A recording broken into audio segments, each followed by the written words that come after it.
Hey guys, सो आज हम explore करने वाले एक ऐसे आइलैंड को जिसका नाम तो शायद आपने कभी सुना भी ना हो, नौरू। ये दुनिया का थर्ड स्मॉलेस्ट कंट्री है। सिर्फ 21 स्क्वायर किलोमीटर में पूरा देश समा गया है और पॉपुलेशन सिर्फ 10,000 13,000 लोग, मतलब एक छोटे से इंडियन टाउन जितना। कैपिटल ऑफिशियली कोई नहीं है, लेकिन यरे नाम के डिस्ट्रिक्ट में गवर्नमेंट ऑफिसेस हैं, तो वही उनका सेंटर मान लो। लेकिन सबसे शॉकिंग बात, एक टाइम था जब ये छोटी सी जगह दुनिया के रिचेस्ट कंट्रीज में शामिल थी। 1970s-80s में फॉस्फेट माइनिंग ने नौरू को सुपर रिच बना दिया था, पर कैपिटा इनकम सबसे हाई थी। बट फिर वो सब खत्म हो गया। फॉस्फेट रिजर्व्स खत्म हो गए, कुछ करप्ट डील्स हुए और उन्होंने पैसा इतना लेविशली स्पेंड किया कि आज कंट्री बिल्कुल डिपेंड कर रही है ऑस्ट्रेलिया के एड पे और असाइलम सीकर डिटेंशन सेंटर्स से मिलने वाले इनकम पे। टूरिज्म यहाँ अभी भी लिमिटेड है, पर वही उसकी ब्यूटी भी है। किसी ने छूना नहीं है इस जगह को। जब आप नौरू जाते हो, सबसे पहले आपको एक अजीब सी शांति महसूस होती है। कोस्टल एरिया में थोड़ी ग्रीनरी मिलेगी, लेकिन जैसे ही आप अंदर की तरफ जाते हो, एकदम बैरन रॉकी लैंडस्केप दिखेगा। ऐसा लगेगा जैसे किसी एलियन प्लैनेट पे आ गए हो। ये सब फॉस्फेट माइनिंग का रिजल्ट है। पूरा इंटीरियर एक तरह का मुंह जैसा सरफेस बन चुका है।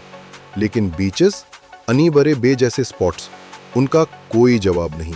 वाइट सैंड, एमरल्ड वाटर, बिल्कुल क्राउड फ्री, और आप लिटरली समुद्र के साथ अकेला कनेक्ट कर सकते हो। बुअरा लगून भी एक पीसफुल जगह है। नेचुरल फ्रेश वाटर लेक है, सराउंडेड बाय ग्रीनरी। बस आफ्टरनून स्ट्रॉल लो और वाइब फील करो। और अगर आपको हिस्ट्री और एडवेंचर पसंद है, तो कमांड रिज जरूर जाना चाहिए। ये नौरू का हाईएस्ट पॉइंट है, सिर्फ 71 मीटर्स हाई, लेकिन वहां से पूरा आइलैंड दिखता है। वहीं पर वर्ल्ड वॉर 2 के समय के बंकर्स और जापानीज कैनन्स अब भी पड़े हैं। एक रॉ और रियल फीलिंग आती है। साउथ वेस्ट में जाओगे तो लाइमस्टोन केव्स मिलेंगी, मोकवा केव्स। उनके अंदर एक छुपा हुआ फ्रेश वाटर लेक भी है, मोकवा वेल कहते हैं उससे। थोड़ी स्पिरिचुअल जगह भी है और थोड़ी जियोलॉजिकल मिस्ट्री भी। चाटमो के अंदर शांत पानी का एक पूरा वर्ल्ड छुपा है। यरे में एक छोटा सा म्यूजियम भी है, नौरू म्यूजियम। वहाँ इंडिजिनस कल्चर, फॉस्फेट बूम का एरा और वर्ल्ड वॉर 2 मेमोरेबिलिया सब मिलता है। छोटा है, लेकिन इंफॉर्मेटिव और असली स्टोरीज बताता है। अब बात करते हैं प्रैक्टिकल चीजों की। इंडिया से नौरू जाना थोड़ा ट्रिकी है।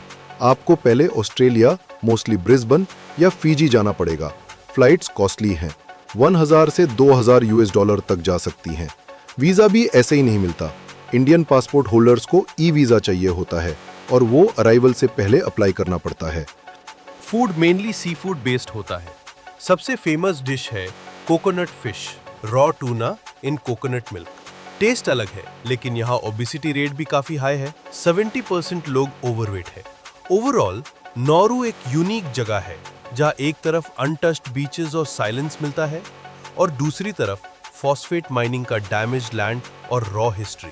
दुनिया के सबसे कम विजिटेड कंट्रीज में आता है, लेकिन अब टूरिज्म 94% तक बढ़ गया है। शायद अगला विजिटर आप ही हो। अगर आपको ये शॉर्ट टूर पसंद आया हो तो लाइक जरूर करो। कमेंट में बताओ नौरू का कौन सा पार्ट सबसे सरप्राइजिंग लगा, और सब्सक्राइब करना मत भूलना ऐसे ही अनहर्ड और ऑफबीट डेस्टिनेशंस के लिए।